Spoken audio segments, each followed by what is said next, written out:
Student, आज मेरा topic है प्रॉपर्टीज़ ऑफ डिटर्मिनेंट्स। आज इस वीडियो में मैं इसकी टू प्रॉपर्टीज़ के बारे में एक्सप्लेन करूँगी। प्रॉपर्टी वन क्या है डिटर्मिनेंट की? The value of determinant remains unchanged. किसी डिटर्मिनेंट की वैल्यू अनचेंज रहती है, वही रहती है if its rows and columns are interchanged. अगर उसके हम सभी रोज़ और सभी कॉलम्स को इंटरचेंज करें, मीनिंग जो रोज़ हैं उनके हम कॉलम्स बना दें। Okay, that is delta is equal to delta one. What is delta? Delta is the value of a given determinant. And what is delta 1?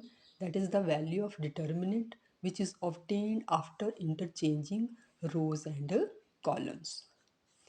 That is, if A is a square matrix, then determinant A is equal to determinant A transpose. What is A transpose? This is a matrix which is obtained after interchanging rows and columns. तो इसको मैंने इस property को एक example से explain किया है, verify किया है। तो ये हमारा डिटर्मिनेंट है, गिवन डिटर्मिनेंट। नाउ हमें ये कहा गया है verify property one for this determinant. तो वेरिफिकेशन कैसे करेंगे? सबसे पहले हम इसकी वैल्यू फाइंड आउट करेंगे। तो ये मैंने जो पहले वीडियो अपलोड की थी उसमें मैंने एक्सप्लेन किया था कि how the value of determinant of order 2 and order 3 is find. इससे सबसे पहले हम क्या करेंगे, जैसे हमने इसको एक्सपैंड करना है अलॉन्ग फर्स्ट रो। तो इसके लिए क्या करेंगे हम? तो डिटर्मिनेंट की वैल्यू क्या आएगी? जो आपके फर्स्ट रो के एलिमेंट्स हैं, पहले हम फर्स्ट एलिमेंट जो है फर्स्ट रो का दैट इज़ 2, तो वो लिखेंगे। और इसका जो प्रॉपर साइन है, what is its proper sign? Proper sign ये भी मैंने एक्सप्लेन किया था जो मैंने डिटर्मिनेंट की वीडियो अपलोड की थी। तो that is -1 raise to power i plus j. What is i? कि ये किस रो में है, प्लस जे किस कॉलम में है। तो इसके लिए -1 की पावर क्या बनेगी? 1 + 1, बिकॉज ये फर्स्ट रो और फर्स्ट कॉलम में है। तो -1 raise to power even number हो तो वो क्या बनता है? Plus sign. इसका सब प्रॉपर साइन क्या आ गया? प्लस। तो 2 और determinant of which value?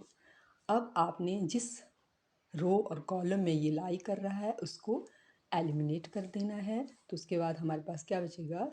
Determinant of 0, 4, 5, -7। तो ये आ गया आपका फर्स्ट वैल्यू। अब सेकंड एलिमेंट के लिए, फर्स्ट रो के सेकंड एलिमेंट के लिए प्रॉपर साइन क्या आएगा? Because it is first row and second column. -1 की पावर क्या बनेगी? 1 + 2, तो that is odd. 3 is odd, इसके लिए साइन क्या आएगा? माइनस। और अब ये वाला एलिमेंट लिखेंगे और इसको किससे मल्टीप्लाई होगा? और इसको हम एलिमिनेट करेंगे जिस रो में, यानी first row and second column को एलिमिनेट करने के बाद हमारे पास डिटर्मिनेंट ऑफ ऑर्डर 2 बचेगा 6, 4, 1, -7 प्लस। अब प्रॉपर साइन जो आपका जो थर्ड एलिमेंट है फर्स्ट रो का, उसके लिए प्रॉपर साइन, क्योंकि ये first row and third column है, तो -1 raise to power 1 + 3 and that is 4। Even number, आपका प्रॉपर साइन प्लस आएगा एंड द एलिमेंट इज़ 5 और इसका प्रोडक्ट किसके साथ आएगा? अब ये first row and third column eliminate करने के बाद हमारे पास डिटर्मिनेंट कौन सा आएगा? 6, 0, 1, 5। this is our value of determinant when we expand it along first row. तो जब इसको हम सॉल्व करेंगे तो ये आ गया 2। नाउ अब हमने 0 और -7 को मल्टीप्लाई करेंगे। ओके, एंड फिर आपका एक माइनस साइन आएगा जब हम 5 और 4 को मल्टीप्लाई करेंगे। ओके, तो ये आ जाएगा 0 एंड -4, 5, 4, 5, 4 जा 20। नेक्स्ट ये माइनस माइनस प्लस हो गया और ये आ गया 6, 7 जा -42 आ गया, क्योंकि यहाँ पे माइनस साइन है और माइनस साइन यहाँ पे फॉर्मूले से आएगा एंड 1 × 4, 4 +5। अब इस डिटर्मिनेंट की वैल्यू 6, 5 जा 30 -1 0 जा 0। जब हम ये सॉल्व करेंगे तो ये वैल्यू आ गई इस डिटर्मिनेंट की -28। नाउ हम अब नया डिटर्मिनेंट फाइंड आउट करेंगे डेल्टा वन, और वो कैसे फाइंड आउट होगा? By interchanging rows and columns we get. So हमारा नया डिटर्मिनेंट डेल्टा वन आया, जो फर्स्ट रो थी उसका फर्स्ट कॉलम बन गया, सेकंड रो का सेकंड कॉलम, थर्ड रो का थर्ड कॉलम। अब इसको हम एक्सपेंड करेंगे, तो इसको भी हमने अलोंग फर्स्ट रो जब एक्सपेंड किया तो जो हमारी वैल्यू इसको सॉल्व करने के बाद आई, तो आप देखेंगे वो -28 ही आई आपके पास। ओके, तो इससे क्या क्लियर होता है? बिकॉज दोनों वैल्यू क्या है? Equal, hence property one is verified. That is, what is the property one? That is the value of determinant remains unchanged if its rows and columns are interchanged. So this is property 1.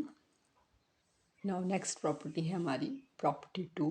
If any two rows or two columns of a determinant are interchanged, then sign of determinant changes. अगर सिर्फ हम जो order 3 का determinant है उसमें से सिर्फ 2 रोज को ही आप या 2 कॉलम्स को ही इंटरचेंज करते हैं, तो जो नया डिटर्मिनेंट आता है उसकी वैल्यू में साइन चेंज हो जाता है।